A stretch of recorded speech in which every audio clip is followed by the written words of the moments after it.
Hey guys, this is Jonathan Henderson with Pressure Washing Marketing Pros, and I have Brandon Lazar with me. How you doing, my friend? Jonathan, I'm doing great, man. Thank you so much for having me online. Thank you so much for joining. I know that, because I'm about to give you a proper introduction because I know that you own a lot of companies. You've done a lot of great things. And so I'm just, I'm honored to go ahead and have you on the podcast and, just on the video, wherever you're watching at, guys. But I'm glad to have you on because I know you'll have a wealth of knowledge for us today. Oh, thank you, man. Yeah, let's try and bring as much value to the listener as we can. Everyone's busy, so it's a pleasure to be on. Hey, that's good. That's good. So if you guys don't know who Brandon is, he owned and operated A Plus Gutter and Window Cleaning that operated and was based out of the west coast of Canada, right? You guys have multiple locations and up to 32 technicians at your guys' pinnacle. So as you guys know, he definitely knows what he's talking about. Also, he owns innovative software solutions like Hourly IQ and Bonus Up. And essentially what hourly IQ is, it's a way to manage your employees, right? Effectively and efficiently by providing like real-time performance. And Bonus Up is kind of like a supplement to that as well. That just is, it helps facilitate the incentive program if you do have one. And we'll talk about why you need to add an incentive program. And then lastly, and I may forget something, I hope I didn't, Brandon, but lastly, he also owns Ninja VA, which is a company specializing in recruiting and managing virtual assistants to help other businesses streamline their processes. Did I get all of that in one swoop, Brandon? Yeah, that was pretty good. And honestly, it used to be called Hourly IQ. We actually rebranded it to Bonus Up, and Oh, bonus. Bonus My Up bad. does performance. Yeah, it's the same great stuff in both. Uh-huh. It does performance-based bonus systems for field technicians, right? It's the concept, and I'm sure we're going to get more into the weeds, but the concept of really motivating, engaging, and better retaining your technicians. Answering that question like, what's in it for me? Why should I care? You, the boss man, saying, hey, let's go be efficient, let's get reviews. Mhm. You do that for your own reasons, but what's in it for the technicians, right? And that's the beauty of performance pay. And then, yeah, Ninja VA does virtual assistant placements for Mhm. home services and trades businesses. So we're very specific about who we're helping out. And it's my former self, 3, 4, 5, 10 years ago, because I Mhm. was in the trenches and I was answering the phone up on the ladder. Mhm. And I know the struggle that comes with that. So now we do virtual assistant placements that help those people to essentially buy back their time. And we're going to be talking about that too, guys. So we're going to be talking about hiring. We're going to be talking about performance pay. We're going to be talking about scaling your business. We're going to be talking about selling your business because that's what Brandon did as well with A Plus. So let's get started. So how did you get on this entrepreneurial journey? How did you start A Plus window and gutter cleaning? Like what started all of this in the exterior cleaning, world? I mean, to start out, like literally entrepreneurship runs in my veins, right? Like one of the famous stories I got is literally as a kindergarten student, I was like 5 years old.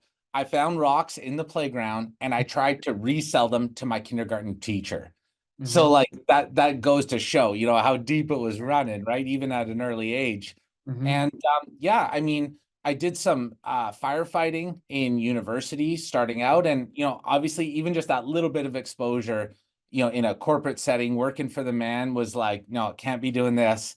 Mm-hmm. And then the next summer, out of first year university, we borrowed a mom's minivan and a couple ladders, and like we were quote unquote in business and started knocking on some doors. We used the church was actually gracious enough to allow us to print off some flyers, and yeah, that's how we kind of cut our teeth in our first window cleaning business. That was the humble beginnings. The humble beginnings. I know there's humble beginnings with that. So tell us what was like your first initial challenges, because I know a lot of guys that are gonna be listening right now. They're gonna have certain challenges that they face within their exterior cleaning business. So what are some of those first challenges that you had in your exterior cleaning business?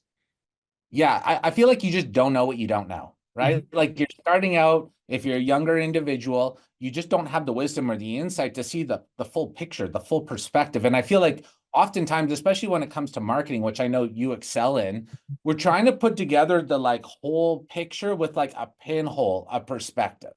And I Mhm. feel like that's kind of the same situation or metaphor when it comes to an early entrepreneur, right? Like Mhm. we have no idea. We're doing our hardest, best approach, best attempt, and Mhm. hopefully we got some grit and resilience in the equation.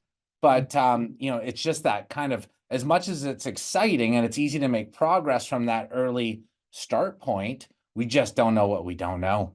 Mhm.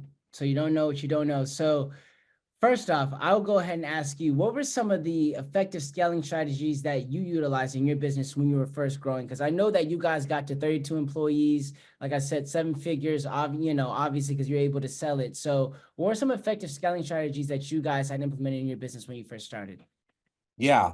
So I feel like we have to be really good at creating systems if we're going to be an entrepreneur of any sort that's looking to grow and scale, right? So one of the take home pieces of advice that I have for the listeners is Mm-hmm. my challenge to you is next time you're faced with some sort of a challenge in your company, it Mm-hmm. probably is going to happen in the next couple hours.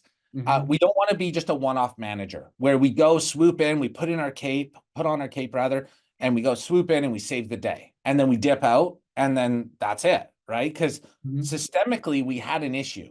We exposed some weakness and the situation got the best of us in that moment, right? So if we're going to just basically be the firefighter, go handle it, and then we're gone, systemically nothing's changed. We haven't created a system to mitigate or minimize the likelihood of that thing happening again, right? So I always encourage the people I work with, yes, you got to go operationally, you got to go correct the issue, but we also got to look at this on like a zoomed out perspective. Like, what can we change? What can we more communicate better to the customer? What sort of a checklist can we have in play that is maybe going to allow us to avoid this in the future? Mm-hmm. So Yeah. no, and I think you hit it on the head. I think when a lot of guys are starting off, they don't do that, right? And that's even for me. I was like, when I first started off, if a client like complained about, hey, Jonathan, or they just had a question like, hey, I don't know what this report means or whatever it may be, I'm coming in, swooping and saving the day, right? Even though I should have just recorded it of like what I would break down, the things that I look for, and then send it to somebody that's on my team, right? So that they have it. And so I think a lot of guys do make that mistake of not systemizing their business from the very beginning. So, what advice do you have for guys on systemizing their business when they're first starting off, or just in general, not even first starting off, just in general, just some advice and some top tips when systemizing your business? Yeah, like I mean, at the end of the day, there's only so many things that have to happen in your business. And I know when we're going through the trenches and we're fighting the good fight, it all feels like a blur, right? But at the end of the day, we can kind of extract out the bits and pieces that do happen on repeat, right? And it's those ones that, take up our time or take up our energy that we really want to zero in on. And we want to focus on really defining what are the steps required in order to systematize this piece of our business. Because again, it's taking our time, Mhm. or even worse, it's taking our energy. And as entrepreneurs, we got to be very protective about both those things. So I Mhm. think to your earlier point, it's a difference between just really focusing in on the problem itself and the Mhm. emotion, and we're doubling back and slowing down a little bit and really trying to bring more logic to the equation. More logic to the equation. I like that. I like that. So I Yeah. know you are very good at hiring. And so one of the biggest pitfalls and one of the biggest, I would say, just I would say just challenges that pressure washing businesses have is going to be hiring, right? And so what are some things like what are some hiring challenges that you think that guys have and that you had in your own exterior cleaning business when you were scaling up, right? So locally and virtually. I know you have both. Yeah. So, I mean, hiring is the problem. And I think it's going to become more and more the like full stop Mhm. problem as we continue down this rabbit hole of, scarcity in the workplace as far as quantity and caliber of individuals that are applying for our jobs, right? So, if we can figure this out, like Alex Hermosi, I was listening to one of his podcasts. He's so insightful, so Yeah, one of wise. my favorite guys to listen to. Yeah, and his whole thing was like, what is the reward for figuring this out? Hmm. Right? And like it almost gives me goosebumps, man. Like the reward for figuring out the hiring in a home service business is like you're going to continue to grow and scale. You're going to run a very profitable shop and like you're going to meet your own personal as well as like your company's goals, right? So I would say first and foremost is it's a muscle. HR is a muscle. And if you're doing anything for the first time, you don't even know those muscles exist, right? But as we get through repetitions and iterations, we're going to get better and more comfortable, and we're going to look at the in between the lines, not just the direct answers, and we're just going to become more wise in that dimension, right? So it is one of those things where I think you just got to do more of it. I think Hmm. the second thing too is like, would you work for you, right? If you're putting up an ad that looks like it's from the 90s, saying like, you know, you got to show up at this time, drug free, you know, ready to go, work boots on. Like that's not very exciting. You know, that's not very engaging. Mhm. So again, would you work for you? Or are we creating a situation where both the employees as well as our company and us as the entrepreneurs can all thrive together? Mhm. I'd So say, yeah, and to swim in that pond just a little bit longer, like yeah, at of the end of the course. day, I feel like HR in 2024 is 50% us selling the opportunity, 50% of it, right? Where again, I don't think that always was the case. Mhm. So we got to be very mindful that even in HR, even in, you know, onboarding or training, we are selling the opportunity. That's what we're doing here. And I like how you said that, because now with just this new, and I know everybody talks about Generation Z this, Generation Z that, and how we're coming up, and basically everything that's going forward now in the future is just changing. You have to have the ability to go ahead and adapt to that, right? And so what I see, and even for myself, is that yeah, there's a, with the advent of AI, with the advent of all of these different hiring platforms, with the advent of people having different directions that they can go in for different hiring platforms, there's more competition. There's more visibility as well, right? And so you do have to sell your opportunity. You do have to sell your company. You know what I mean? In the sense of, just like you sell customers, you got to sell people to get into your business to work for you as well. Would you agree with that? Well, and you gotta really handle that process and that funnel the same way you do your sales funnel, right? Like, would you allow a quote inquiry to sit in your inbox for 3 days before you call it back? Like, Hmm. absolutely not, right? So why, when somebody applies through Indeed, are we tricking ourselves into thinking that's a reasonable, you know, response rate or behavior, right? It's not. And again, time kills deals as it does for sales or HR. And really, it's just the same thing, right? So the same lessons, the same approaches carry through from one to the next. Hmm. And Yeah. so you obviously, you own Ninja VA, right? Which obviously helps place VAs in people's businesses, correct?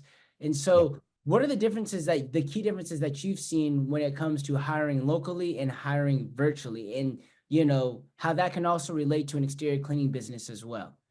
Yeah. I mean, a lot of the methodology and approach really came from the requirement for me to have to navigate, you know, 2 technicians in the field in February to Hmm. 32 technicians in the field in May. And that was like every year. Like that didn't change, right? Because in my opinion, our ability to expand and contract with the seasonality in our companies is Hmm. everything in the home service industry. Like that is crucial, right? Have to expand to take advantage of opportunities. We have to contract so that we're lean and mean, and we're not paying a bunch of overhead in December or January when we don't have respective sales to show for, right? Hmm.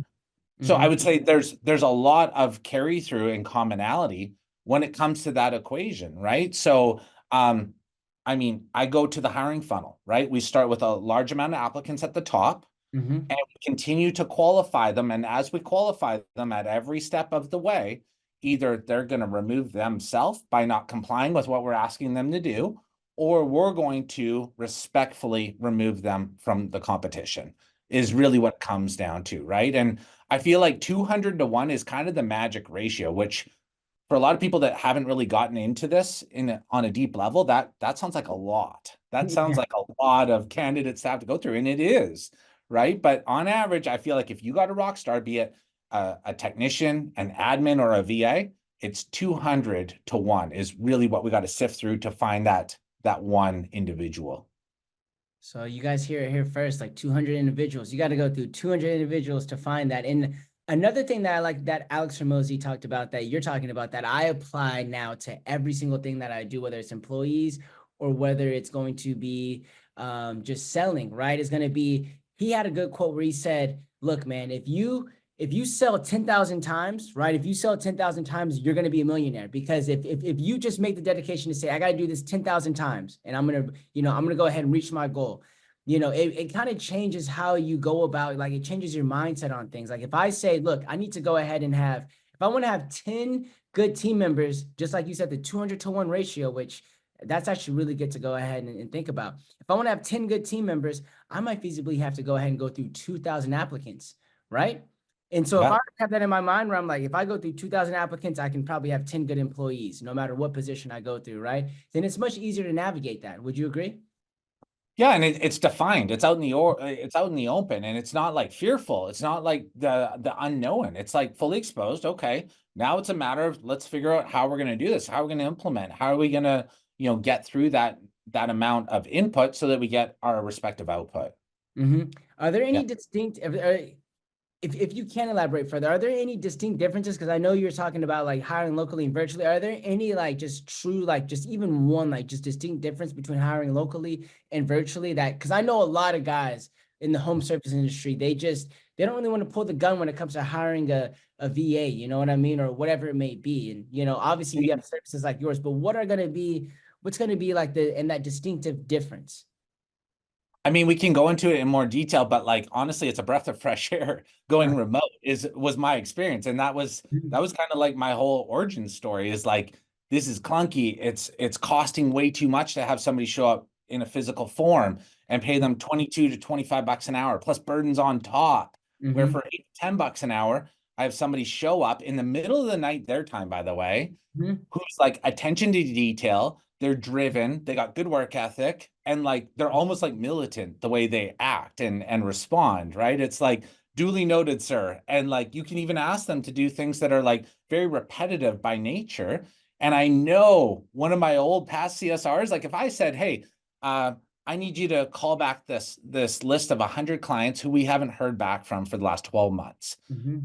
they'd be sick tomorrow or they, looking for other jobs or whatever, right? And we would just barely hobble the way through if we even got through.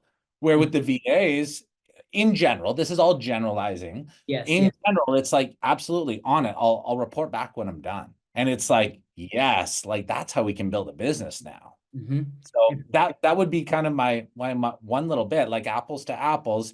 I mean, if you're paying 8 to 10 bucks an hour in the Philippines, that's the equivalent of what a dentist makes in the Philippines. So Mm-hmm. these are like coveted jobs where there's, I guess, maybe just too much opportunity in North America. Mm-hmm. No, and you're definitely right.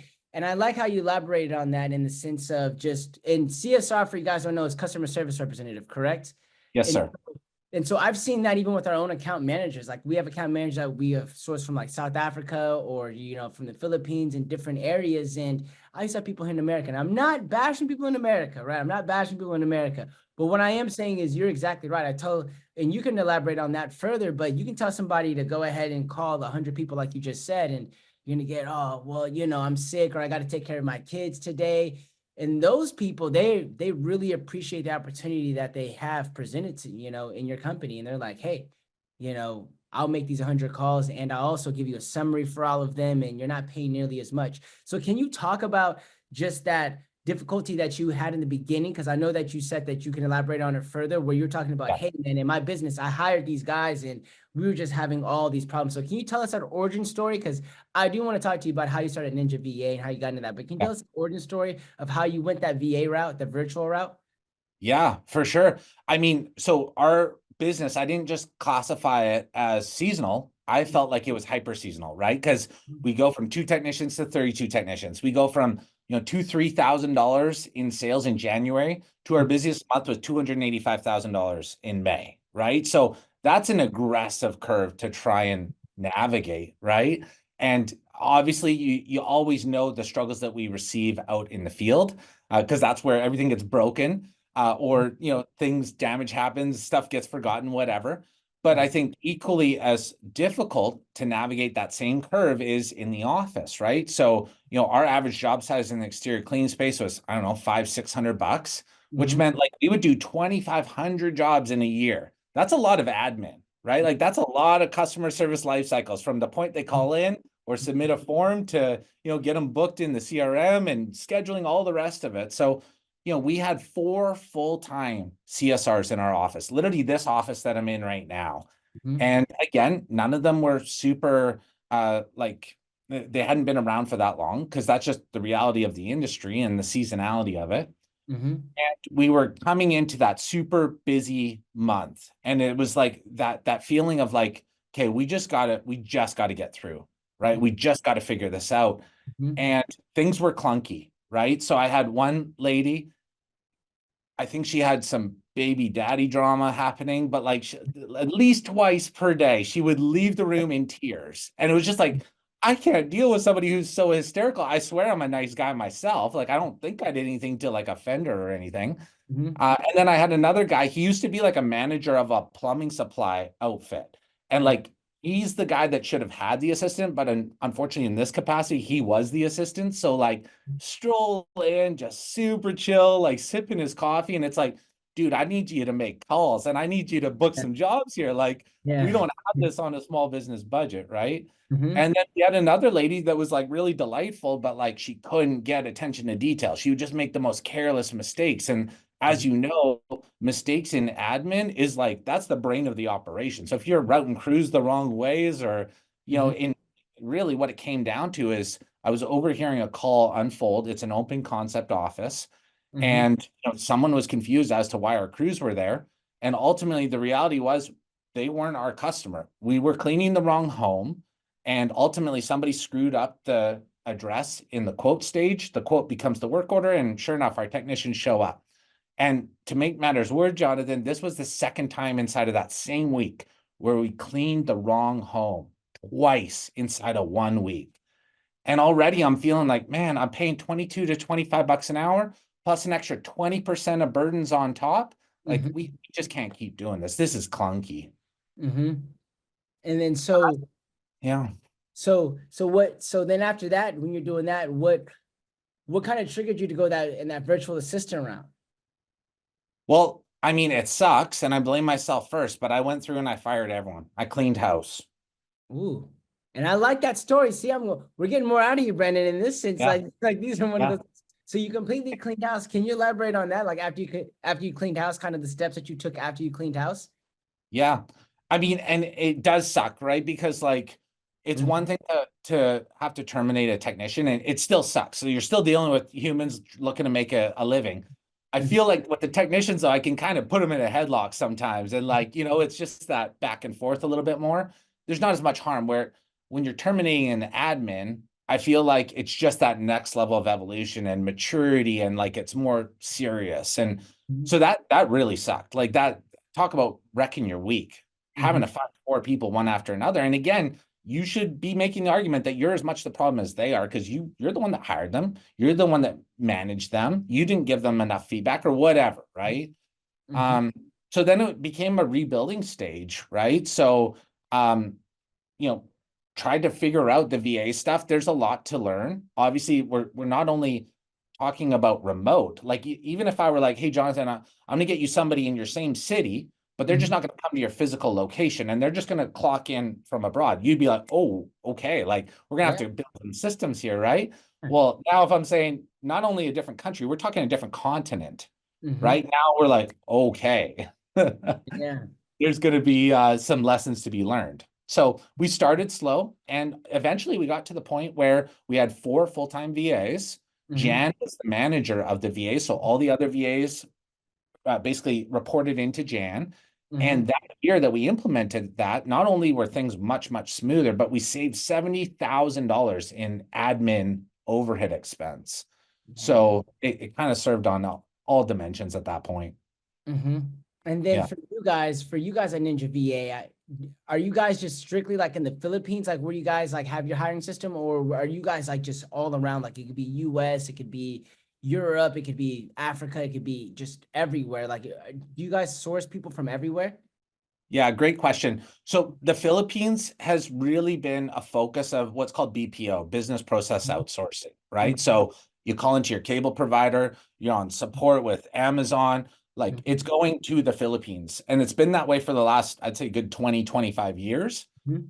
So that country has people who can speak really great English, Mhm. who are really proficient with software programs, and Mhm. who've likely done a job very similar to what you're looking to fulfill, right? So we're not starting from zero. So for that reason, we are all focused on hiring and placements from the Philippines. The Philippines. Hey, that's awesome. Like I said, and their culture just for me, because I have about 7 or 8 people that are in the Philippines as well on my team, and just the culture's different, as you know, right? The culture's definitely they're hardworking.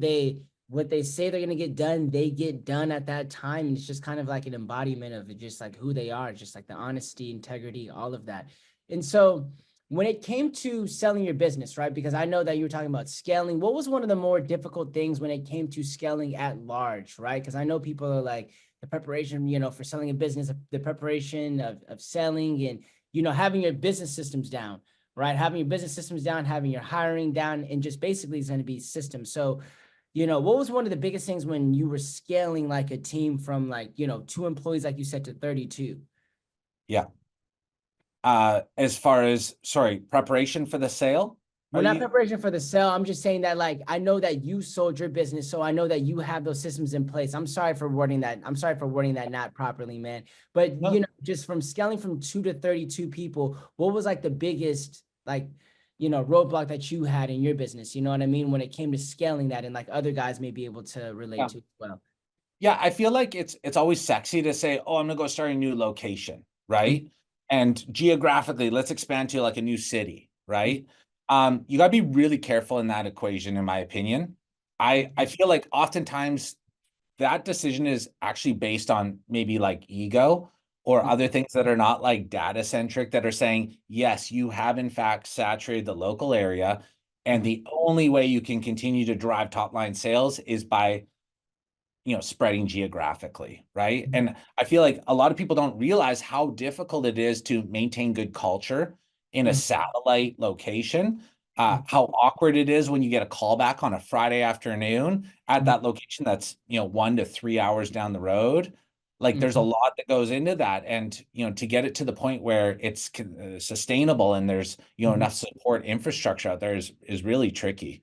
So that would be one of them. Other than that, though, like, ultimately, I think we always got to be focusing on the way we run one job is the way we run all the jobs, right? So if we have like a T's crossed, I's dotted job that we leave behind, where safety was taken care of, good customer service, good quality, we're productive, like all those things happen in like the best way possible, then it becomes really quite straightforward to replicate and duplicate from there, right? But I think oftentimes we get into that responsive mode where we're just kind of throwing stuff together and flying by the seat of our pants without the intentionality and the structure. But ultimately, if the structure can get us to one crew up and running, hopefully that same structure can then do multiple crews, and then then it becomes fun. You get to kind of ride the wave at that point. No, definitely, because you have that momentum at that point, right? Yeah. So one big thing that I want to talk about too, because we're going to talk about selling your business. We're going to talk about how you're able to do that and what guys need to do so that they can prepare to sell their business, right? But I heard in another discussion that you had that you described your business as like a technology company, right? So your exterior cleaning business you described as a technology company. Can you elaborate on that for me? Yeah, I mean, now more than ever, I feel like we need to be adopting that perspective, right? Because yeah, with the advent of AI, but also in considering all the tools that are readily available and accessible to us, like what a time to be alive, where we can like log in and like House Call Pro or Jobber or Service Monster, whatever CRM you use, it's just like at your disposal. Like, somebody spent years and millions of dollars developing that, and for like a couple $100 a month, you can have that power behind you to like force you forward, right? And then like you look at like all the lead nurturing and follow-up sequences that we can get, and just even down to like the world of VAs, how we can incorporate people who are in a different continent and utilize their skills and abilities to help us meet the objective. Like, it's just such a cool time to be alive. But if we don't embrace it, then it's kind of like living in Stone Age. It doesn't matter, right? We don't get credit for it. And we got to be really careful about the other people who are potentially our competition, who are better adapting to it and utilizing it as a leverage method. Yeah. So did technology like play a big role in you scaling your company like to where it got to? Absolutely. Yeah. Like, and there's simple things, right? Like the basic CRM, the Google Drive. We even had like a separate URL setup, which back then was groundbreaking. This is like 6 years ago. A separate URL setup just for training and onboarding our staff. So it's like the hamburger university concept, right? I didn't want our commercial website being used to try and gather interest in our internal positions, because that's kind of like mixed messaging, right? Where we had a separate URL set up and it was login only, and it was a Learn Dash plugin on a WordPress site. And by the time the technician showed up, they've already seen like 4 hours of training that gets them to like a consistently ready position in their onboarding process. So, little things like that, they're not crazy groundbreaking, especially by today's standards, but they play a massive role, especially when you are talking, I've trained over 1,000 window cleaners in my life, Mm-hmm. right? So if I could just do something a little different each time, times 1,000, like what a massive leverage effect you experience at that point. No, definitely. And so that probably helped you be able to go ahead and sell your business. So can you, because I know a lot of guys right now, can you go ahead? Because I know that I'd say this is my fault for being kind of all over the place, but there's just so much stuff I want to cover with you, man. You know what I mean? That you just are wealth of knowledge of. Can you talk about the lessons from like selling your business that you learned? Because I know the technology that you had in place, I know the hiring stuff that you had in place, all of that contributed to you being able to sell your business. And that's the key point for a lot of guys. You know what I mean? Like some guys want to just do this forever, which is fine. But also Yeah. some guys want to say, hey, Jonathan, I want to really double down on this, be able to sell my business and go pursue other things as well. And even if you don't want to pursue other things as well, we're all going to end up in a grave anyway, right? At some point. So you're going to have to sell your business or hand it off, right? In a way that's going to be able to be sellable. So what lessons did you learn from selling your business?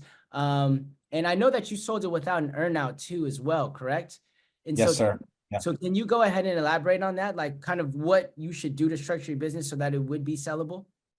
So I love your point there, right? So like you might not want to right now, but like Mhm. why not build it as if you're going to sell, right? Because at the very least, what it's going to bring you is like more systemization, more predictability, more efficiency. Like all those things are just good, regardless of who currently owns that entity, right? So like it's Yeah. really hard to combat this concept, right? And Mhm. yeah, if you're good to hang out for now, that's great, but things change, right? All of a sudden a baby's coming on the way, or wife gets an opportunity out of state, or like whatever it is, you can't predict this crazy life we're on. And Mhm. it's great when you have options. It really sucks when you're like, I got a business and I'm the business. And really then what are your options, right? If all the systems are between your ears, like Mhm. that's it. And unfortunately, you just created yourself a job, and that doesn't get much of a value, right? So yeah, a couple experiences or kind of takeaways that I have from that experience. Number one is modify your expectations, right? Sometimes people get stuck, and I've actually worked with these people through my Mhm. coaching. It's just like they thought they were working on Facebook, man. And it's like, Yeah. no, you're a window cleaning business, or you're a painting business, or you're like, unfortunately, home service businesses just have some fairly significant drawbacks that do affect the valuation, right? That's just what it is. And I feel like we can overcome those and we can optimize with those realities, but still we have to be reasonable with our formula of what we're expecting going into it, right? Specifically, we're talking, I'd say on the lower end, about 2 times EBITDA to, Mhm. if you're at scale, really efficient, we might be able to fluctuate that up to like 5 times EBITDA, Mhm. something like that. Whereas like the software businesses, they'll trade at multiples of top line revenue, which is a very different equation. No, very different equation, which is why you're a smart man and you said, hey, I want to start my own software company. And which we're Yeah. going to talk about, as well. So in order for you had those systems, you had those processes. So one of the systems that I know that you had in your business was performance pay and just all of that. Can you talk to us about your philosophy? Because I know you're the go-to person when it comes to performance pay, when it comes to motivating your employees, all of that. Number one, can you tell us your philosophy on performance pay and then how you utilize it in your businesses that you've had? Yeah. So at 30,000 feet, zoomed out perspective, at the end of the day, as a home service business, we sell the proceeds of our technicians' time, Mm-hmm. right? Like that's what we do, Yeah. right? Yeah. And even more simplified is we move stuff, Mm-hmm. right? We move stuff. That's what it is.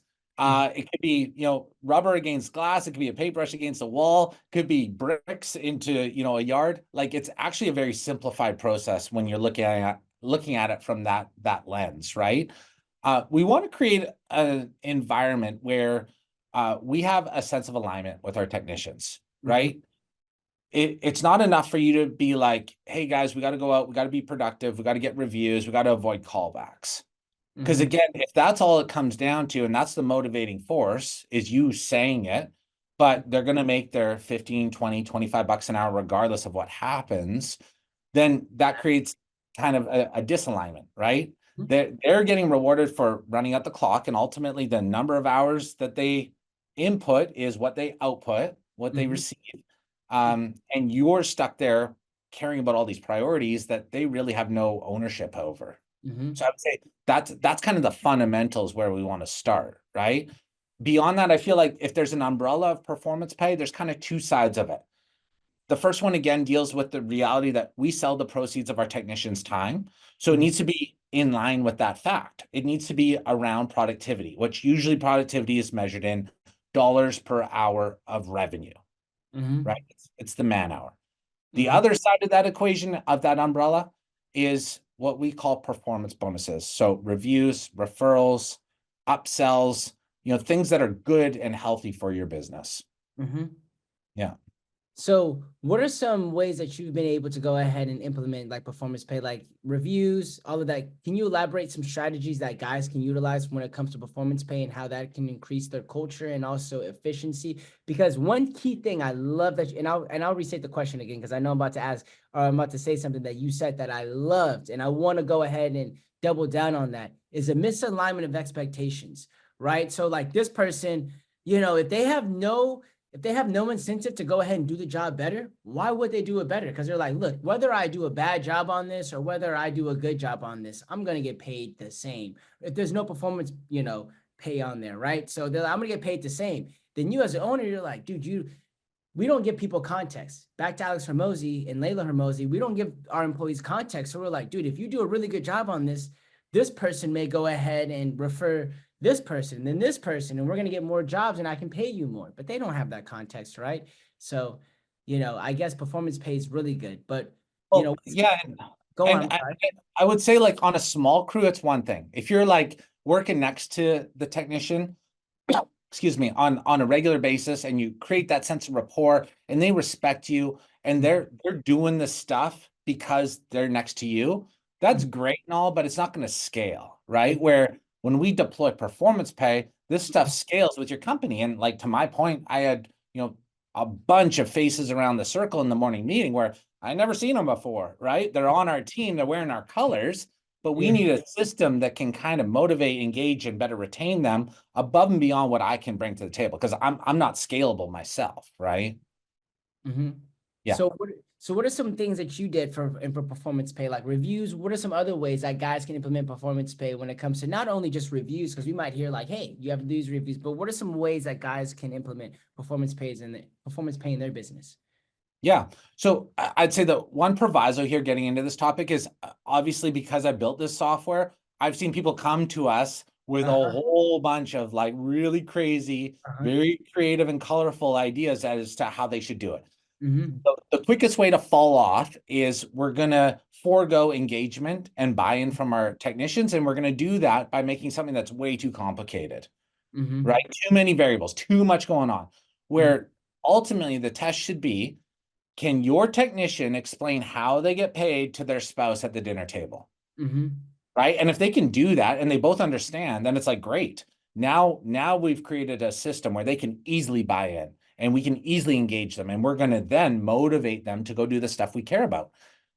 And really, as a starting place, let's figure out what we care about. Reviews, those are good for business, Mm-hmm. right? We know that that lends to more jobs and we can wield that. And that's an asset to our company. That's powerful and valuable. So Mm-hmm. let's have something. If you if you get a review, you get something back to you. Mm-hmm. Now, the takeaway here is this could be recognition or it could be reward or both, right? Because some personality types, and you probably had these people on your team in the technician front, they care more about the recognition than even the reward, right? That healthy competition, good camaraderie, but also like, let's celebrate Leroy because he crushed it yesterday. He won the day, y'all. And this is the guy. Mm-hmm. He swells up as if like Mm-hmm. he's number one at that point, right? Mm-hmm. And in that moment, that matters more to Leroy than 20 bucks ever would, Mm-hmm. right? So remember, you got two different carrots you can use, Mm-hmm. recognition and reward. And then we just got to tie those things to the events that could take place, preferably inside of the control of those technicians that they can affect, right? So reviews is a great one. Mm-hmm. Referrals, great one, right? And there can be little tiny tidbits that you can use to arm your people with in the Mm-hmm. way of coaching and guidance so that they're way more effective on these fronts, right? Mm-hmm. Uh, for the referrals, it can be a matter of just asking them, do you have a friend or family member that could use a quote on our services? And Mm-hmm. if they already like what you did for them, they're going to do what they can to reciprocate the way you made them feel, right? Mm-hmm. And then, productivity is a big one. It could be simplified. It could be dollars per hour. It could be dollars per day of production. It could be dollars per week. Like, start anywhere you want. But as soon as we start to measure this and then tie it to results that get paid back or observed back to the technicians, that's the day we start to receive senses of alignment. And now we're dealing with a really strong operation at the core.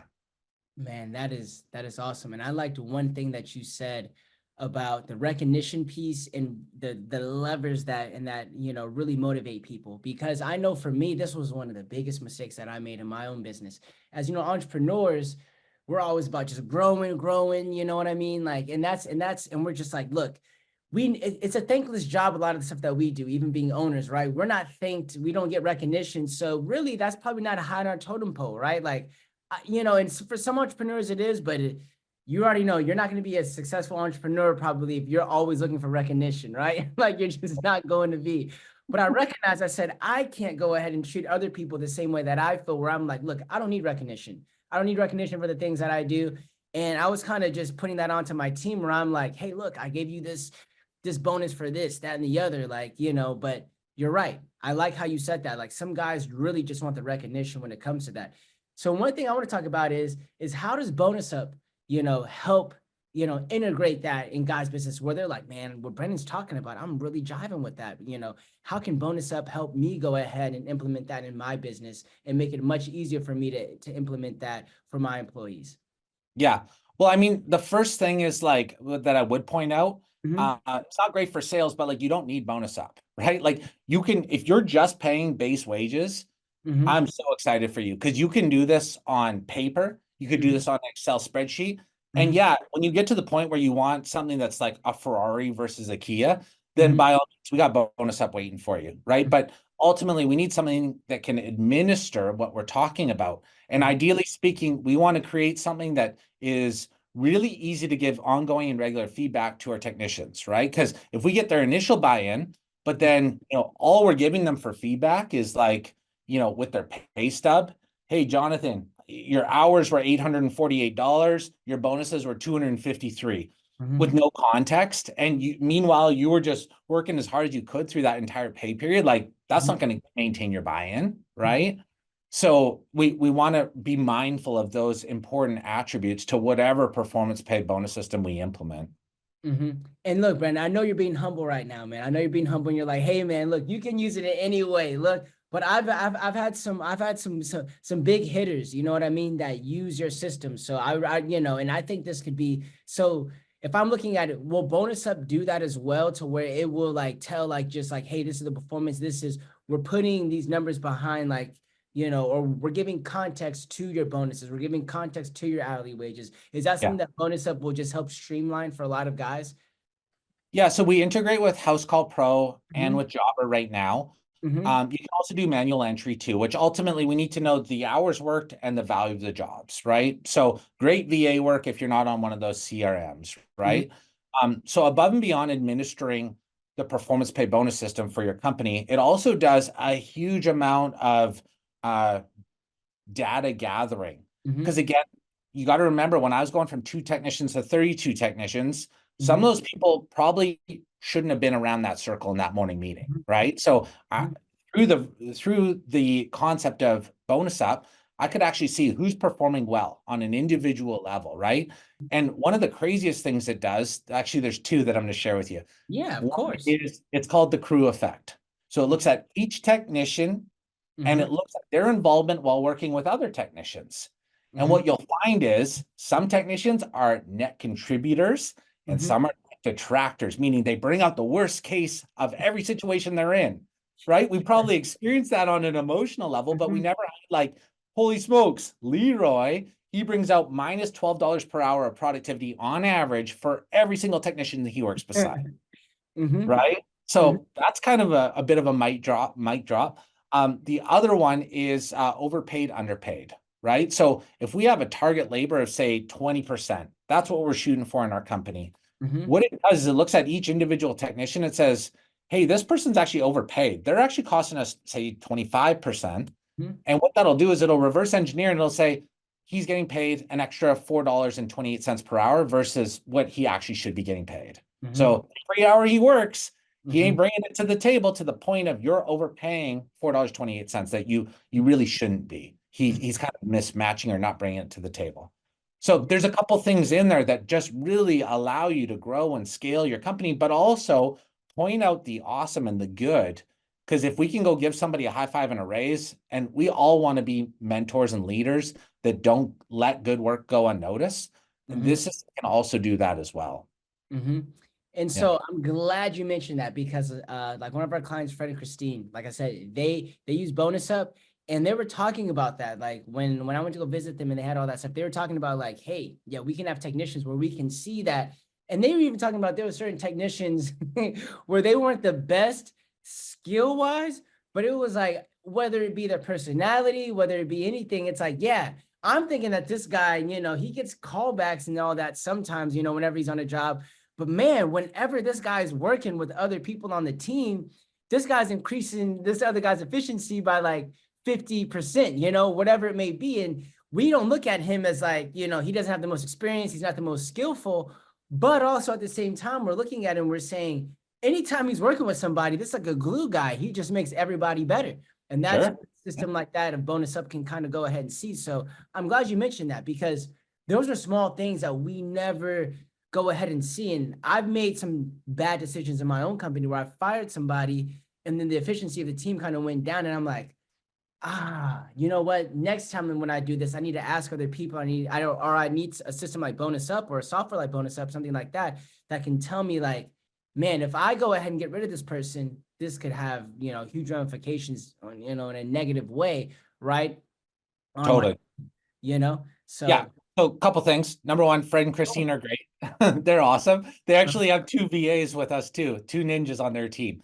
Mhm, But also, like I love what you pointed out, right? We use this information not just mhm, to make us feel good or like giggle or whatever. Like we're mhm, using it to affect our decision making, right? Because your gut is only so good. And if mhm, there's other stuff that you should be considering, then we want to make the most informed and effective decisions possible. So that's really where Bonus Up, in my opinion, brings a lot of mhm, value too. mhm, And really, we've even built out, we doubled down on that principle and we built out this functionality called snaps.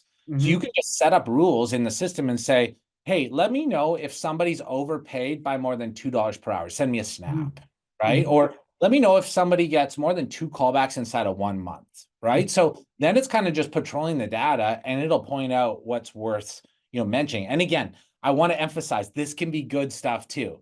mhm. Like let Yeah. me know when somebody's trending up more than 5%, Mhm, month over month, they're improving by more than 5% because I want to give them high five and a raise, right? So it can be used on both ends of the fence. mhm. Yeah.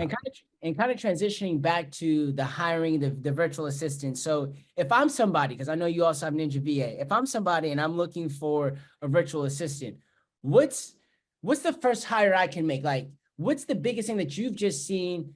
The biggest challenge that people have had, and the biggest solution that, like, all right, then, or it's like a puzzle kind of fit in terms of, all right, then this is the biggest problem that guys usually are having when it comes to this. And I think that this virtual assistant position is the best, solution for this problem that you have. So what's like the biggest thing that you see when it comes to just some of those pitfalls and like the first hire you should make for virtual assistants? And this could be a Yeah. couple of them. Yeah.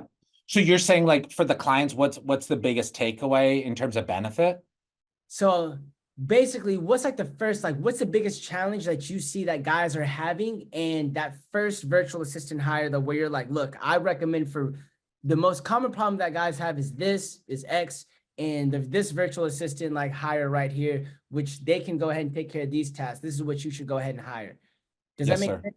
Yeah, yeah, it does. So the problem is, unfortunately, one that we're not going to get away from anytime soon. The problem is we got 24 hours in a day, Mm-hmm. right? And we all got the same equation that we're dealing with, right? So I love that book, Dan Martell, Buy Back Your Time, right? Mm-hmm. It's this whole concept in mind. And really, through the vehicle of Ninja VA, I'm on a mission to help 1,000 business owners each save 1,000 hours of time, right? And then what you do with that is deeply personal, and it's up to you, and it's situational specific, right? It could be go focus on higher value activities to grow my business to get to the point where it can be, serving me at a higher level. Or it could be, time for my health or time for my family, or go for a walk on the beach. Like do whatever you want, but have that freedom and that ability, right? So I would say that's kind of on the broad horizon what Ninja VA brings to the table.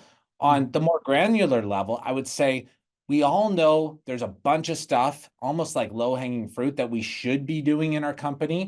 Mm-hmm. But when it's 9 p.m. and you just get in the door and you haven't eaten yet, like, are you really going to go do happy calls to make sure your past job recipients are satisfied with the work they receive? Probably not, right? Um, are we going to follow up on quotes diligently and timely? Are we going to make sure all our technicians are happy? Are we going to be reaching out to friendly competitors and substitute service providers to network properly and like actually make a system out of it, not just a one-off, drive by each other and wave to each other, right? Like there's a lot of stuff we can do that can bring more value to your company. It's just a question of, you got 24 hours in the day. And if it's just maybe it's time to multiply our forces and hit on a bunch more of these very high value ways of creating value and benefit. Mm-hmm. So what is like the first position? If a guy's like, well, Brandon, that sounds great, man. What's the first position I should go ahead and hire for then? When it Customer comes service to rep, I customer would service say rep, CSR. Yeah. We got to CSR. get you off the phones. We got to get you out of the email, and we got to get you off your CRM, right? Or again, if that's your passion project and you like being in the CRM, Mm-hmm. great. But let's not create an environment where you have to be, Mm-hmm. right? There's a huge difference there, right? So really, it's about looking at and reflecting on the valuation we're placing on the tasks Mm-hmm. of time interval in our company, right? So for example, if I'm answering a phone, well, a VA could do that and it's $10 an hour, right? If I'm holding interviews for a next rock star crew leader technician, Mm-hmm. that's not $10 an hour work. We're talking like 50, 100, maybe even $200 an hour work, Yeah. right? Nail Yeah. down that rock star. Oh man, life gets better quick, Yeah. right? Yeah. I'm going to whale hunt, whale fishing, we call it, right? Mm-hmm. I'm knocking on the doors of that property manager, and he's got a portfolio of 35 different HOAs, and we're trying to nail it down. Mm-hmm. That's not $10 an hour work anymore, right? So I would say start with that in mind. Let's get all the admin off your table so that you can free yourself up to focus on the higher value activities. Mm-hmm. And Yeah. I like that. And this like barring, excluding the virtual assistant, like what do you think like the first hire should normally be? Like if I'm a guy, let's just say that I'm in the field right now, I'm trying to answer calls, I'm trying to do all of that. Should I go the route of hiring like a technician, or should I go the route of hiring somebody for admin work? And I always ask guys this, especially guys like you that have scaled the business and have hired a lot. Like, what do you think is that like first position that guys should go ahead and hire in their home service business? Yeah, so I think I got no answer for you, to be honest, because I Okay. feel like it's deeply specific to your situation, And I'm right? glad you said that because guys do say that sometimes. Yeah. Yeah. So if you come to the table, you're a seasoned entrepreneur, you've done Uh-huh. this a lot, like Brandon Vaughn, Mhm. he hires like a salesperson first, right? And Yeah. it's like, ooh, that's a bullish move, but like he's Huh. good with it, right? And he Yeah. knows where he's going. He's got crystal clarity on Mhm. the trajectory and how he's going to scale. Mhm. Whereas I think for other people, we also got to realize that like a good technician will never cost you money. Mhm. right? Like a good technician is a cost of goods sold. It's a variable expense, meaning every dollar you pay them, they're making you more money, right? So long as you're quoting properly and deploying their labor productively, they'll always make you money. So it always kind of bothers me when it's like, well, I don't know if a technician or a VA would go first. Like which one? It's like technician, don't even worry about it. If you got the workload to sustain it, or if you're getting pulled out into the field too much, it just makes sense to get it done, right? You'll at the very least you'll learn something about the whole process Mm-hmm. of interviewing and onboarding and training, right? The VA is it kind of battles the same axis as far as freeing you up so that you can be more valuable and more of a contributor to your company. Because steering the ship is like you're the CEO. You wear a lot of hats, but you're also the CEO. So we want to give that one an adequate amount of focus as well. Mm-hmm. Sorry No, to beat around the bush and not answer your question. no, man, that answered my question perfectly fine because it is going to be specific. You know, what I tell a lot of guys, just from what I see, is that a lot of guys are technician oriented, right? So for them, they love being out in the field. They love like doing the actual physical work, but it's like the admin piece of it is what's like just like cumbersome for them, right? So where they're like, I can't answer the phone. I got to send the invoice. So they're the guys that you're talking about, man, to where they get back from being out in the field all day, 7, 8 p.m., all of that, and they're coming home and it's like, are you going to follow up? Are you going to send that invoice? Are you going to go ahead and like do the stuff in the CR? Are you going to input the stuff in the CRM? Right? Are you going to be doing all of this stuff? Right? Are you going to put that job posting out? Are you going to be doing this, that, and the other? So, in my opinion, I've always told guys, I've always just said, hey, either get a VA, right? And get a VA that can go ahead and answer the phones for you, that can go ahead and be in your CRM, get the invoice kind of stuff, or just like a office manager type of person that's going to handle, all of that, the callbacks, whether that's an office manager or whether that's a VA. I always say just get the admin position handled first, because then the technician and all, it frees you up time to go ahead and train a technician and do all of that. You're not answering the phone. But like you said, it depends on what you're good at. It depends on what you have systems for, and it depends on, what the strengths and weaknesses of you as an owner are. Yeah, and one more like very crucial consideration here, right? Yes, So of course. again, we're always focused on the time, but Mhm. again, we got to be equally, if not more, focused on the energy, right? Because there's certain tasks in your company that you're like, oh, I like that. brutal. Like I got to go field callbacks with angry, frustrated Mrs. Smith and Uh-huh. whatever, right? Like you can't tell me I'm coming back again 9 p.m. after a day of fielding callbacks, Yeah. ready to roll up my sleeves and like work on my business, right? Like I'm leached, I'm done, I'm pooched, right? So that's not a time consideration, that's an energy consideration. So we want to save our best version of ourselves for the steering of the ship, for being the CEO. And if you're the person that's having to do all the brutal assignments in your company, you're gonna have no time and you're gonna have no energy. Hmm. I never heard of it like that, and I'm glad you actually said energy. I'm gonna start using that now. Actually, we hear about energy in terms of like, what makes the best workers or team members. Energy, right? If they're high energy, because that means that they're gonna be able to always be motivated. They're always gonna be able to do the job consistently throughout a longer duration and time period. But I like how you said that. I never thought of it that way in terms of not only time but energy. I like that. So now we'll kind of get on kind of like the because you're a coach, and I forgot to mention that in the beginning of the video. And I'm like, man, how could I forget that? Obviously, you're a coach in Concord, and you coach people and all of that. So, what is like the transition from business owner to coach and mentor? So, what motivated you to make that transition from like owning an exterior cleaning business to becoming a coach and mentor for like home service businesses as well? Yeah, I mean, I feel like it's a real good opportunity to give back, right? Like I learned a lot. My two mentors back in the day were Josh Latimer and Brandon Vaughn. Mm-hmm. And like I'd be hustling around, listen to podcasts of their content. And like my business grew as a result of that guidance and that wisdom and that insight, right? So I'd say first and foremost, that's it, right?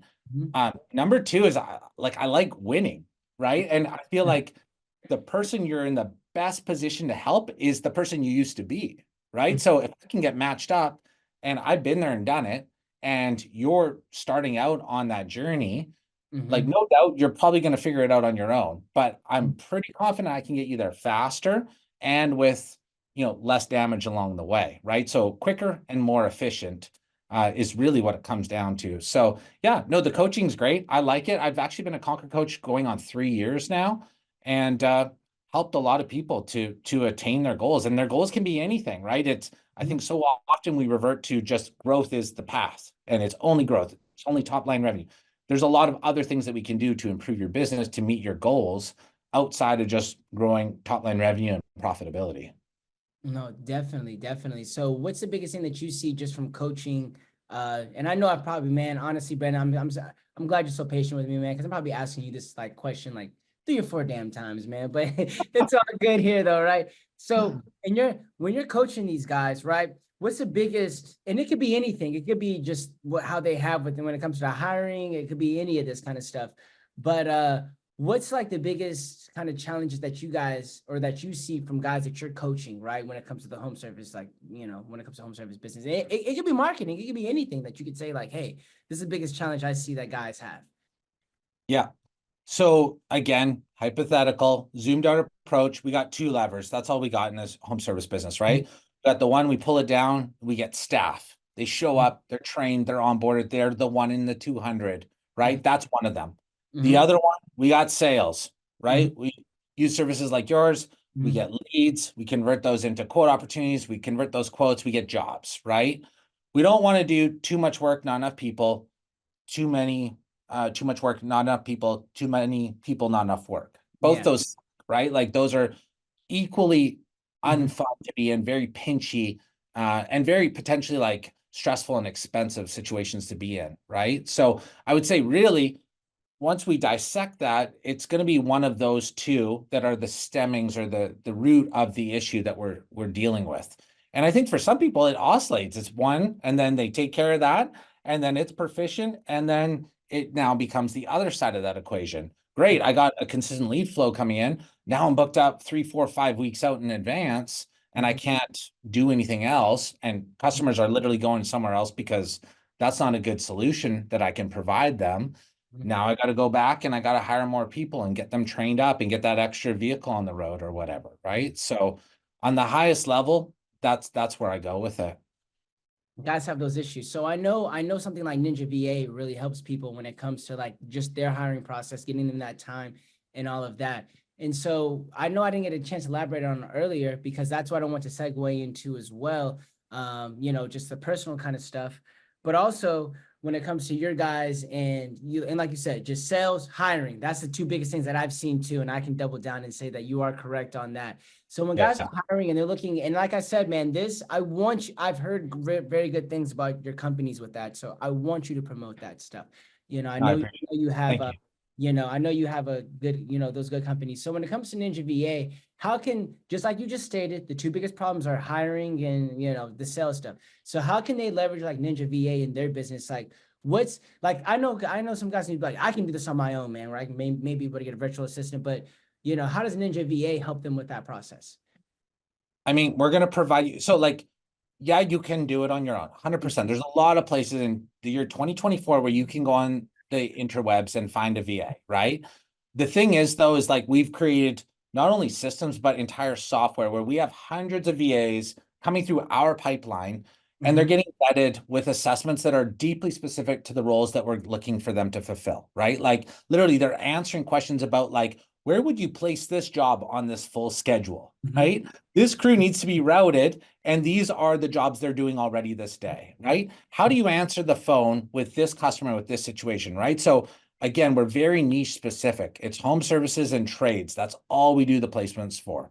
And we've doubled down on that. So again, we have the luxury of being very, very picky when we have these systems and softwares that are autonomously giving us these wicked candidates, right?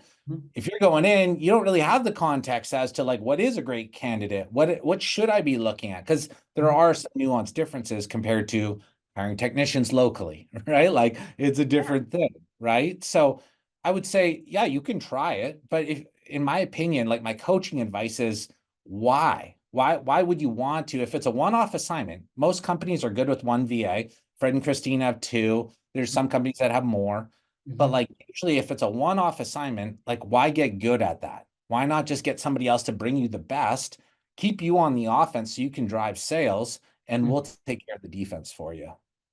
Hey, I couldn't have stated it more perfectly than that, because like for a person like me, man, I've had to go through, Because, for marketing companies, we usually, that's one of like the first things that they tell you to do is like, like just to hire like virtually and all of that. And essentially, man, like we have our process down now, but it took me like 4 to 6 years, you know what I mean, to get that process down. So to have somebody like you, and having that, like I wish like we would have something like that, which there are solutions even for us that we've utilized, but hey guys, like Ninja VA guys, as you guys know, that's, I would definitely look into a solution like that so you buy back your time.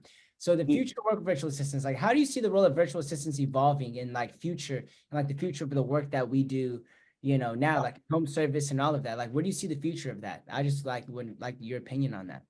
Yeah.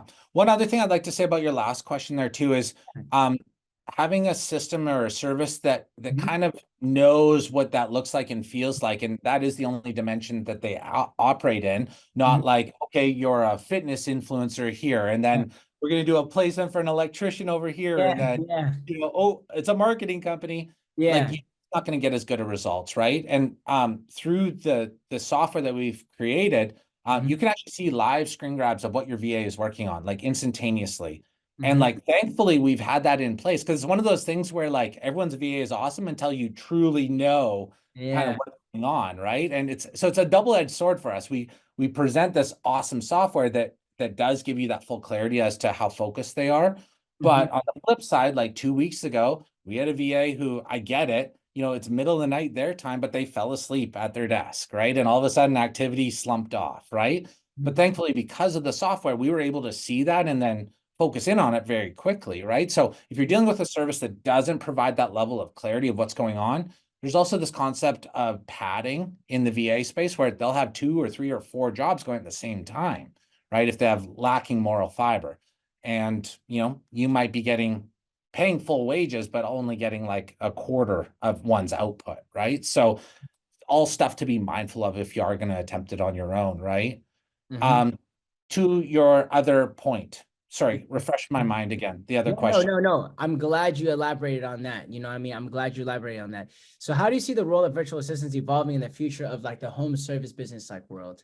Yeah. So I think it's going to propel us forward, right? Like these advances are going to allow us, it's going to take away the friction and allow us to grow and scale quicker, right? And ideally be more effective in terms of what we're doing. Mhm. Um, so I think first and foremost, one of the first things that's going to be provided as part of a software solution is going to be answering your phone and Mhm. the basic inquiries, the frontline stuff. Mhm. So I do think admin will constrict a little bit. You're still going to need some method to the madness, right? Mhm. Because I think as a home service business, we do a lot of a lot, and you might not notice it on a day-to-day interval, but like there's a lot of stuff that we do if you're truly all-encompassing, right? So I do think it's going to continue to evolve. Things are going to get easier. Ideally, that translates into us being able to expand and grow faster. And yeah, I think, you look at even something as simple as like the basic CRM that we have readily available now. Mhm. Like pre 2011, like I got on Jobber in 2013, and I feel like that was early days. Like we're talking like a Google Hangout with like 13 people on a Thursday would just like user group would show up, right? Mhm. So like before that, like how did people do it? Like how clunky would that have been, and how much would we have lacked the streamlining effect? So you can only imagine about, the territory of where we're headed now. Mhm.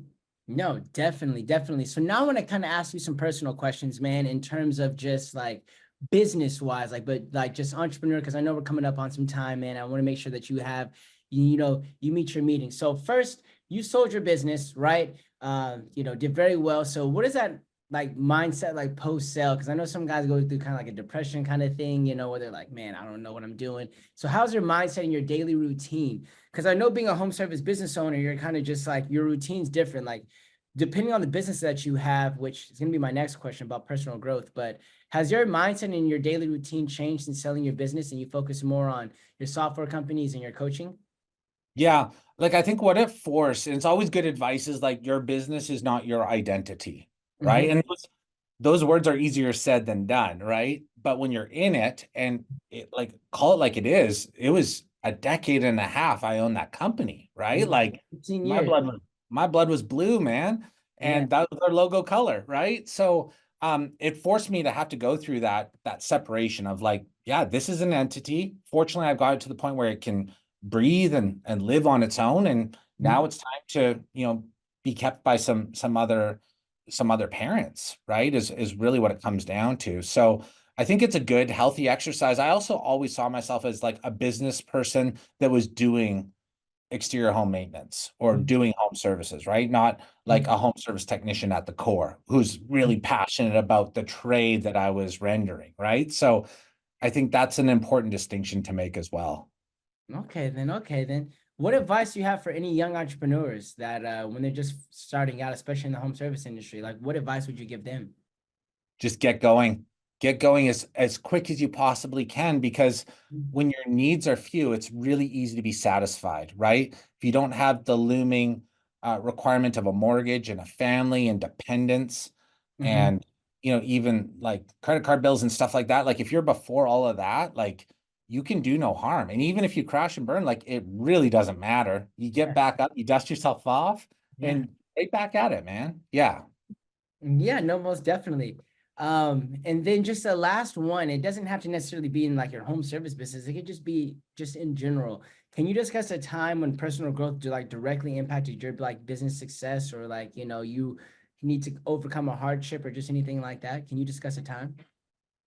So the Conquer coaching was a really interesting Uh-huh. scenario, right? Because like I feel like I have a business degree. I went to college. So like by book smarts, I ticked that box. But after 15 years of operating my home service business, I feel like a lot of that stuff got a little bit foggy, right? And you do just kind of, yeah, you're growing and it's continuously improving, but like you're not maybe at your best version of yourself if your pool is one, you know?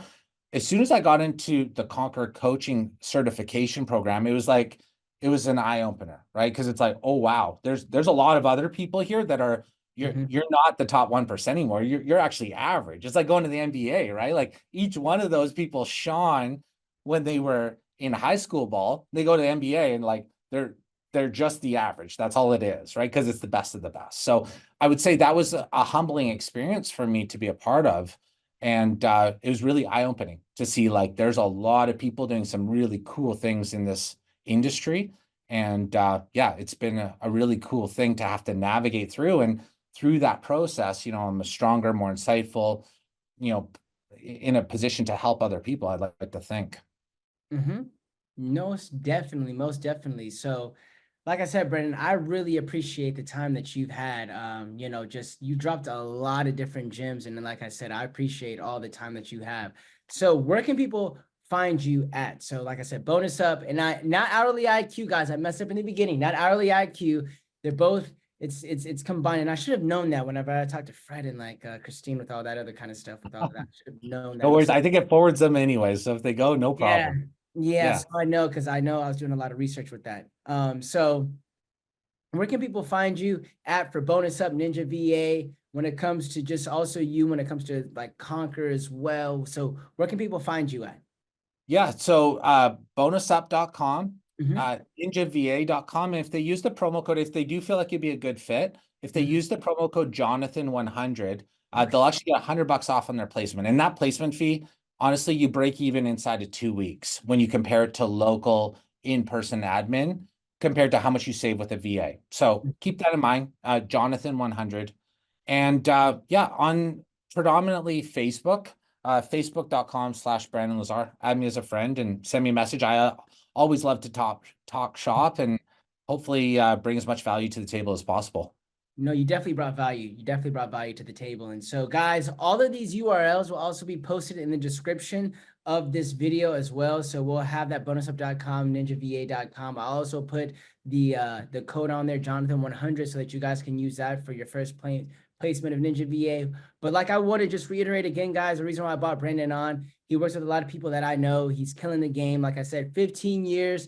He was in there, multiple locations, 32 plus employees, sold a business, has a lot of knowledge with all of that stuff, guys. So hopefully you guys got, which I know you did, a lot of value from this. And like I said, Brandon, thank you so much for taking the time out today to go ahead and contribute.